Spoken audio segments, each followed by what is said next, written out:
भक्तों जनों, अब आप सुने महावीर हनुमान जी का जन्म कथा। महावीर हनुमान को भगवान शिव का 11वां रुद्र अवतार कहा जाता है और वो प्रभु श्री राम के परम भक्त है। हनुमान जी ने वानर जाति में जन्म लिया। उनकी माता का नाम अंजना अंजनी और उनके पिता वानर राज केसरी है। इसी कारण इन्हें अंजनाए और केसरी नंदन आदि नामों से पुकारा जाता है। यही दूसरी मान्यता के अनुसार हनुमान जी के जन्म के पीछे पवन देव का भी योगदान था। एक बार अयोध्या के राजा दशरथ अपनी पत्नियों के साथ पुत्रष्टि हवन करवा रहे थे। यह हवन पुत्र प्राप्ति के लिए किया जा रहा था। हवन समापित के बाद गुरुदेव ने प्रसाद की खीर तीनों रनिया में थोड़ी थोड़ी बांट दी। खीर का एक भाग एक कौआ अपने साथ एक जगह ले गया जहाँ अंजनी माँ तपस्या कर रही थी। यह सब भगवान शिव और बाहुदेव के इच्छा अनुसार हो रहा था। तपस्या करती अंजना का हाथ में जब खीर आई तो उन्होंने उसे शिव जी का प्रसाद समझकर ग्रहण कर लिया। इसी प्रसाद की वजह से हनुमान का जन्म हुआ। सूर्य के बर से सुमिरन के बने हुए सुमेरु में केसरी का राज्य था। उसकी अति सुंदरी अंजना नाम का स्त्री थी। एक बार अंजना ने सूची स्नान करके सुंदर वस्तुओं भूषण धारण किया। उस समय पवन देव ने उसके करंद में प्रवेश कर आते समय आश्वासन दिया कि तेरे यहाँ सूर्य अग्नि और सौरन के समान तेजस्वी वेद वेदांगों का मामर्गिया विश्ववंद्य महाबली पुत्र होगा और ऐसा ही हुआ भी। भक्तों जनों, तो अब आप सुने हनुमान जयंती व्रत कथा। हिंदू मान्यताओं का अनुसार भगवान श्री हनुमान का जन्म चैत्र मास के शुक्ल पक्ष की पूर्णिमा तिथि पर हुआ था। भगवान श्री हनुमान का जन्म माता अंजना की कोख से हुआ था। हनुमान जयंती पर भगवान हनुमान समेत भगवान राम की पूजा करना बहुत शुभ मंगल कामना माना जाता है। इस दिन भगवान हनुमान को पूजा के समय सिंदूर का लाल चोला, लाल वस्तु, ध्वजा आदि चढ़ाया जाता है। इसके साथ भगवान हनुमान की पूजा करने से पहले केसर में मिला हुआ चंदन लगाया जाता है। फूल और लड्डू अर्पित किए जाते हैं। इसी मान्यता है कि नारियल और पेड़ों का भोग लगाने हनुमान जयंती का दिन सुंदर कांड और हनुमान चालीसा का पाठ करना बेहद शुभ माना जाता है। हनुमान जयंती पर भगवान हनुमान की पूजा करने के साथ आपको उनकी गाथा अवश्य सुननी चाहिए। हनुमान जयंती पर यहाँ जाने भगवान हनुमान की जन्म कथा, हनुमान जयंती व्रत कथा। इन हिंदू बहुत समय पहले त्रेता युग में अयोध्या नगरी में राजा दशरथ का बहु पर खायत और समृद्धि राज्य हुआ करता था। राजा दशरथ की 3 रानियां थी, जिनका नाम कौशल्या, सुमित्रा और कैकेयी था। राजा दशरथ की एक भी संतान नहीं थी, जिसके वजह से वो बेहद दुखी रहा करते थे। एक दिन अग्निदेव से मिली खीर को राजा दशरथ ने अपनी 3 पत्नियों को दे दिया। 3 रानियों ने इस खीर को खाया, लेकिन एक चील ने झपटा मारा और खीर मुंह में लेकर उड़ गया। उड़ते उड़ते वो देवी अंजना के आश्रम में चला गया। देवी अंजना ऊपर ही देख रही थी कि तभी चील के मुंह से खीर गिरा, जो देवी अंजना के मुंह में चला गया। अनजाने में देवी अंजना वो खीर खा गई। अग्निदेव द्वारा दी गई इस खीर की कृपा से माँ अंजना ने भगवान शिव के अवतार हनुमान जी को जन्म दिया। जिस दिन हनुमान जी का जन्म हुआ था, उस दिन चैत्र मास के शुक्ल पक्ष की पूर्णिमा तिथि थी और वो मंगलवार का दिन था। कहा जाता है कि जब भगवान श्री हनुमान का जन्म हुआ था, तब उन्होंने जनेऊ धारण करके रखा था। भक्तों जनों, तो अब आप सुने रामनवमी पर श्री राम जी की व्रत कथा। जय श्री राम, जय श्री राम। पौराणिक कथा का अनुसार भगवान श्री राम माता सीता और भगवान लक्ष्मण वनवास जा रहे थे।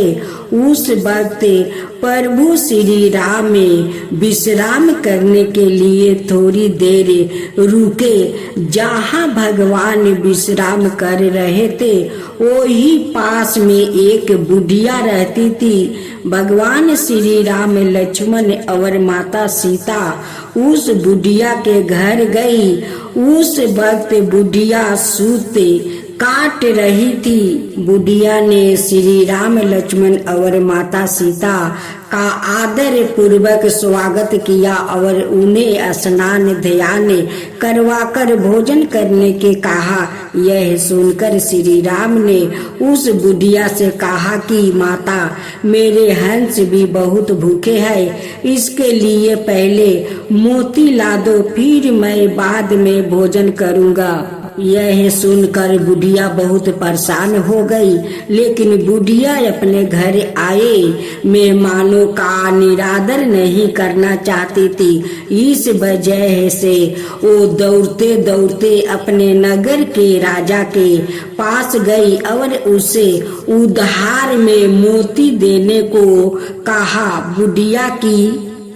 बुढ़िया की हैसियत नहीं थी राजा को मोती लौट आने की, लेकिन फिर भी बुढ़िया पर तरह से खाकर राजा ने उसे मोती दे दिया। बुढ़िया दौड़ते हुए उस मोती को लेकर भगवान श्री राम के हंस को खिला दिया।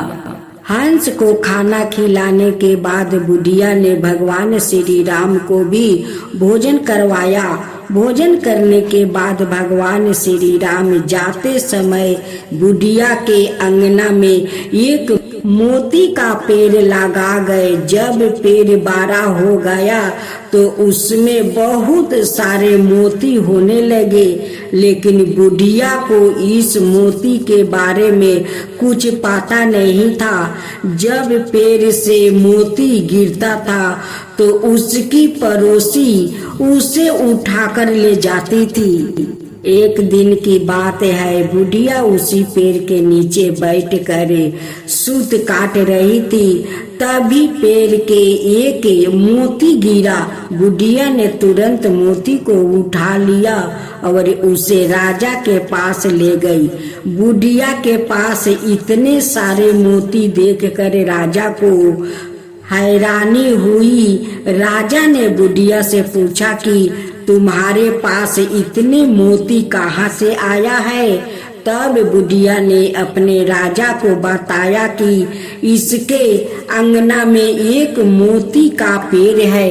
यह सुनकर राजा ने तुरंत उस पेड़ को अपने अंगना में लगवा लिया।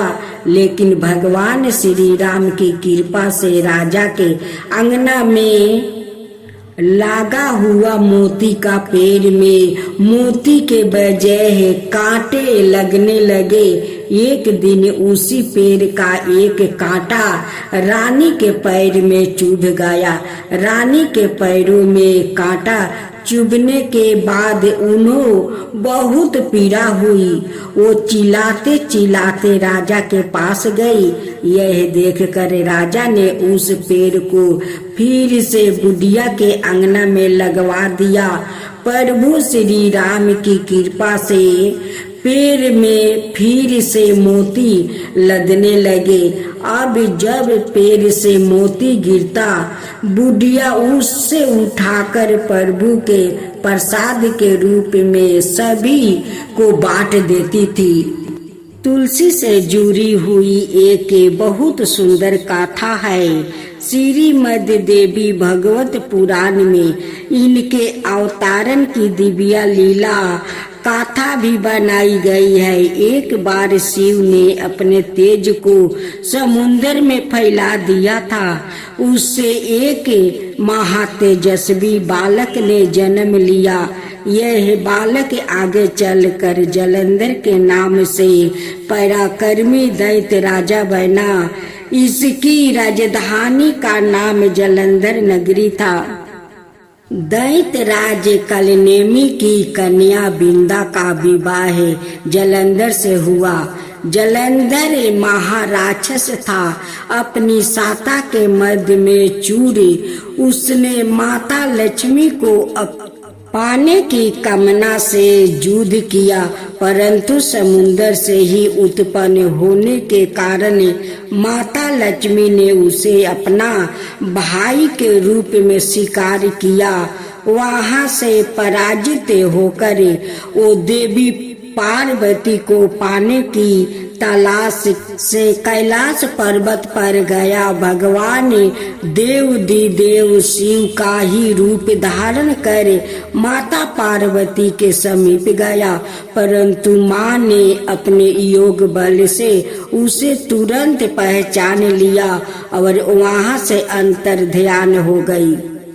देवी पार्वती ने क्रोध होकर सारा वृत्तांत भगवान विष्णु को सुनाया। जलंधर की पत्नी बिंदा अत्यंत पतिव्रता स्त्री थी। उसी के पतिव्रता धर्म की शक्ति से जलंधर ने तो मारा जाता था और ना ही पराजित होता था।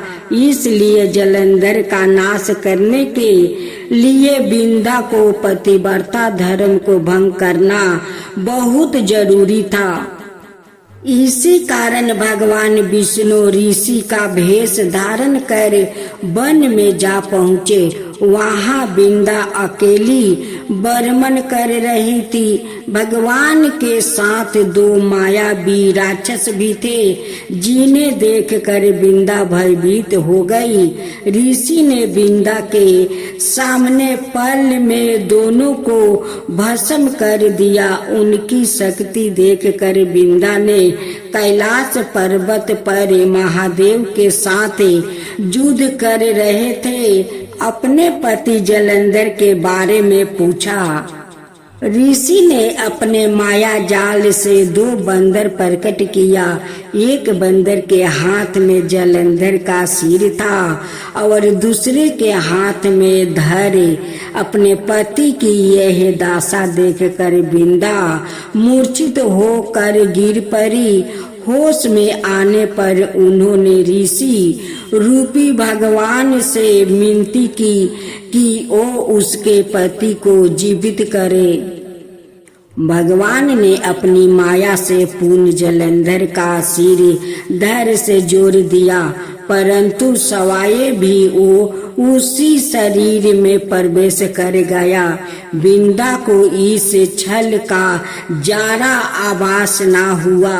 जलंधर बने भगवान के साथ बिंदा पतिव्रता का व्यवहार करने लगी, जिससे उसका सती व्रता भंग हो गया। ऐसे होते ही बिंदा का पति जलंधर युद्ध में हार गया।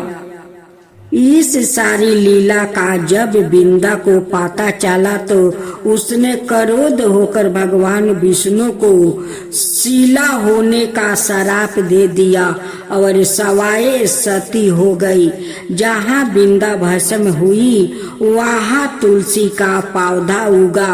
भगवान विष्णु ने बिंदा से कहा, हे बिंदा, तुम अपने सती व्रता के कारण मुझे लक्ष्मी से भी अधिक प्रिया हो गई हो। अब तुम तुलसी के रूप में सदा मेरे साथ रहोगी। जो मनुष्य भी मेरे शालिग्राम रूप के साथ तुलसी का विवाह करेगा उसे इस लोक और परलोक में विपुल यश प्राप्त होगा। जिस घर में तुलसी होती है वहाँ यम के दूत भी असमय नहीं जा सकते।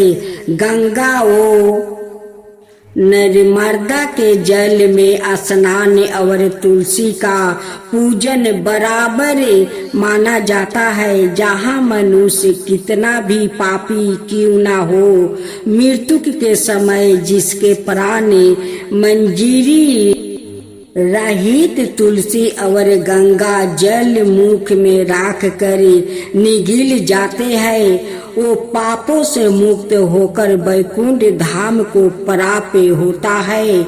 जो मनुष्य तुलसी और औले की छाया में अपने पितरों का श्राद्ध करता है उसके पितर मोक्ष को प्राप्ति हो जाती है।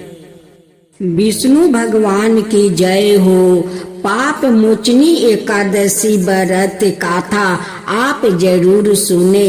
कृष्णा भगवान कहते हैं कि पाप मोचनी एकादशी व्रत करने में जितना फल मिलता है उतना उनकी कथा सुनने में फल मिलता है। बाजिन को पुत्र मिलती है, निर्धन को धन मिलती है, कोरिया को काया मिलती है। इस एकादशी व्रत करने से और उनकी कथा सुनने से सारे पाप मोच जाता है। धर्म युधिष्ठिर कहने लगे कि महाराज, आपने फागुनी शुक्ला एकादशी का महत्म्य बताया, अब कृपा करके यह बताइए कि चैत्रा कृष्णा एकादशी का क्या नाम है। इसमें कौन से देवता की पूजा की जाती है और इसकी विधान क्या है। कृष्णा भगवान कहने लगे कि हे राजन, यही प्रश्न एक समय राजा मांधाता ने लोमस ऋषि से किया था और जो कुछ उन्होंने उत्तर दिया था सो वही मैं तुम्हें कहता हूँ। लोमस ऋषि कहने लगे कि राजन, इस एकादशी का नाम पाप मोचनी एकादशी है। अब मैं इसकी कथा कहता हूँ, सुनो। प्राचीन समय में कुबेर का चैत्रा रथ नाम का एक वन था। उसमें गंधर्व की कन्या गिरतोर के साथ विहर करती थी। वहाँ अनेक प्रकार के पुष्प खिल रहे थे। उसी वन में अनेक ऋषि तपस्या करते थे। सवाये इंद्रा भी चैत्रा और वैशाख मास में देवताओं सहित वहाँ आकर कीड़ा किया करते थे। वही अपने आश्रम में मेधावी नाम के एक ऋषि भी तपस्या में लीन थे। वो शिव के भक्त थे। एक समय मंजू घोष नाम की अप्सरा ने उनको मोहित करने के विचार किया। ओ ऋषि के भय के मारे समीप नहीं गई, वरन दूर बैठकर बीना पर मधुर गीत गाने लगी। उस समय कामदेव भी मेधावी ऋषि को जीतने की चेष्टा की।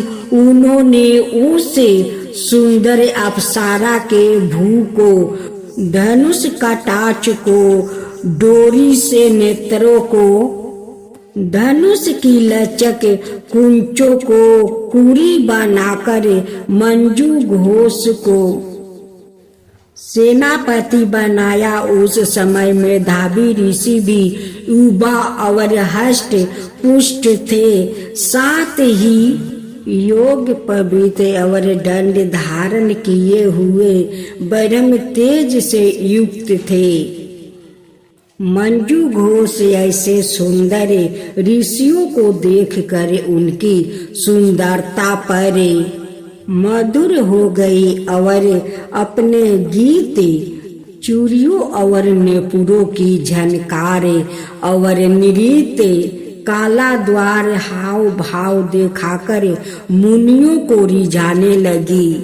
पर्याप्त समय तक यह क्रम चलता रहा और अंत में कामदेव ने ऋषि को पराजित कर दिया। फल स्वरूप ऋषि मंजू घोष के साथ रमन करने लगे और काम के इतने वशीभूति हो गए कि उन्होंने दिन और रात्रि का कुछ भी विचार नहीं रहा। इस प्रकार बहुत समय बीत गया।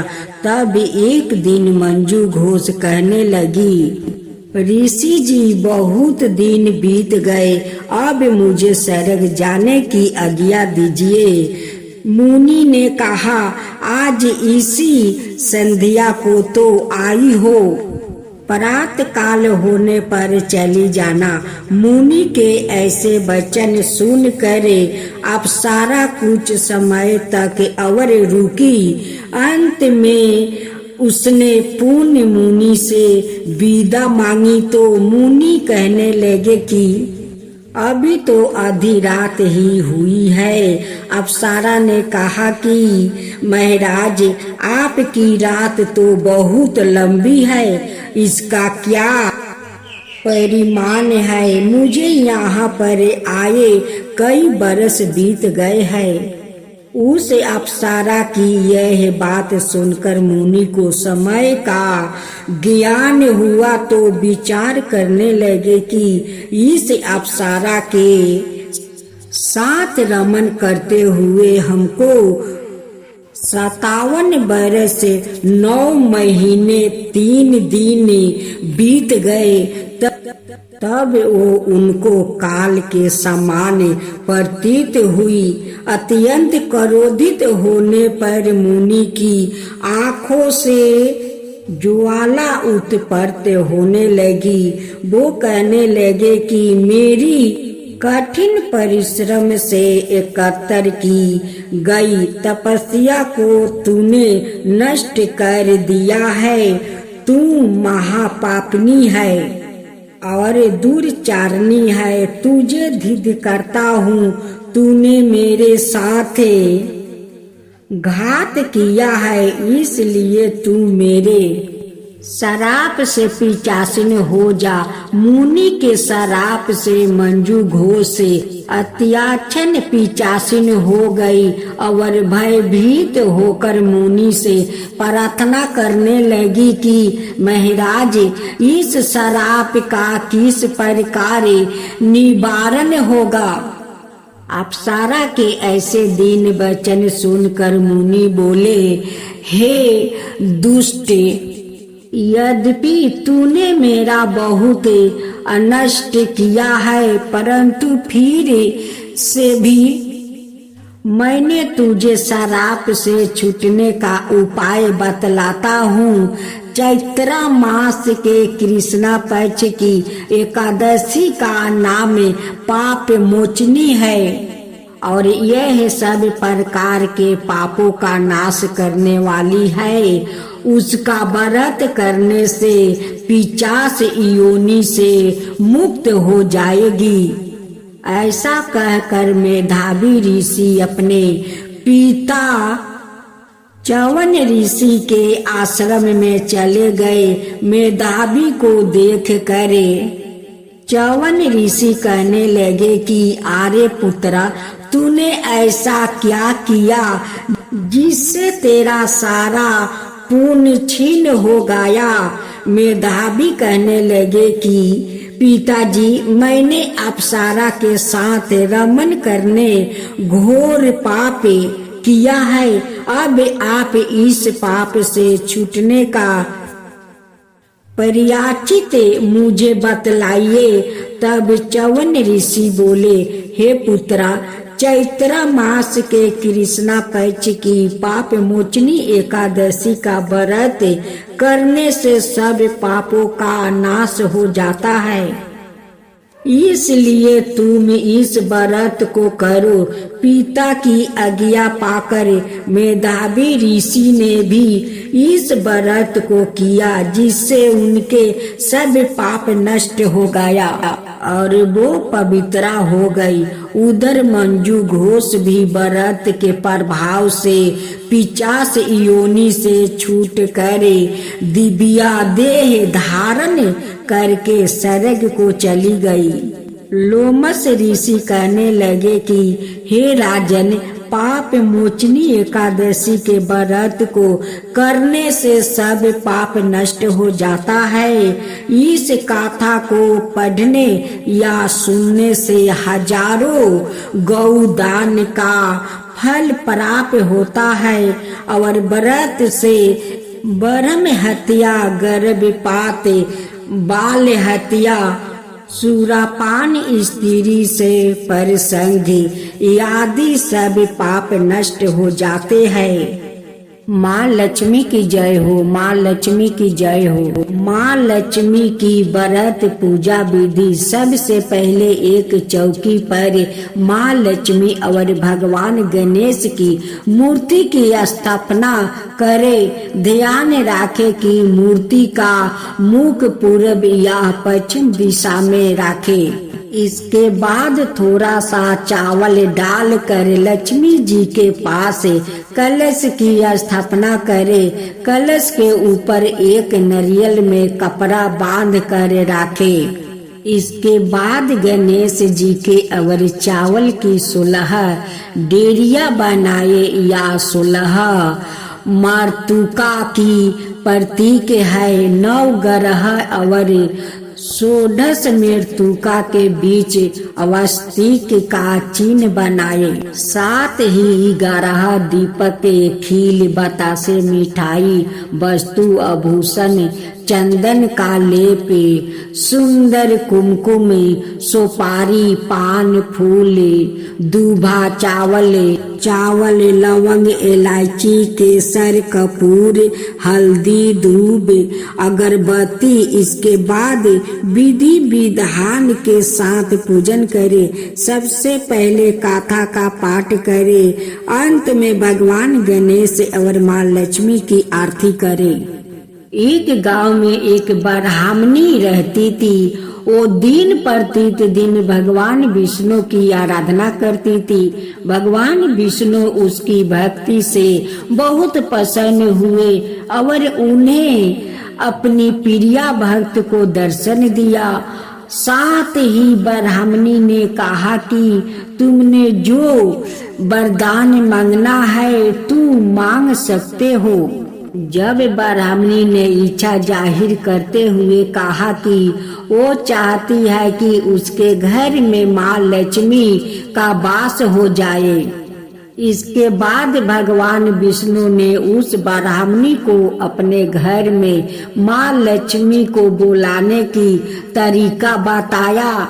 भगवान विष्णु ने बताया कि तुम्हारे घर में कुछ ही दूरी पर जो मंदिर है वहाँ एक स्त्री आती है और वहाँ आकर उपले थापती है, तो तुम्हें उसे अपने घर आने का निमंत्रण देना होगा। वही माँ लक्ष्मी है। ब्राह्मणी ने भगवान विष्णु के कहे अनुसार ही किया। ब्राह्मणी ने उस स्त्री को अपने घर आने का निमंत्रण दिया। तब माँ लक्ष्मी ने उस ब्राह्मणी से कहा कि वो 16 दिन के लिए माँ लक्ष्मी की पूजा करे। माँ लक्ष्मी के कहे अनुसार ब्राह्मणी ने 16 दिन तक माँ लक्ष्मी की उपासना की। माँ लक्ष्मी ने फिर उस ब्राह्मणी को आशीर्वाद दिया और उसके घर में निवास किया। तभी से जो व्याकृत चैत्र महीने के माँ लक्ष्मी की इन 16 दिन तक उपासना करता है, माँ लक्ष्मी उसे प्रसन्न होकर उसे सुख समृद्धि का आशीर्वाद देती है।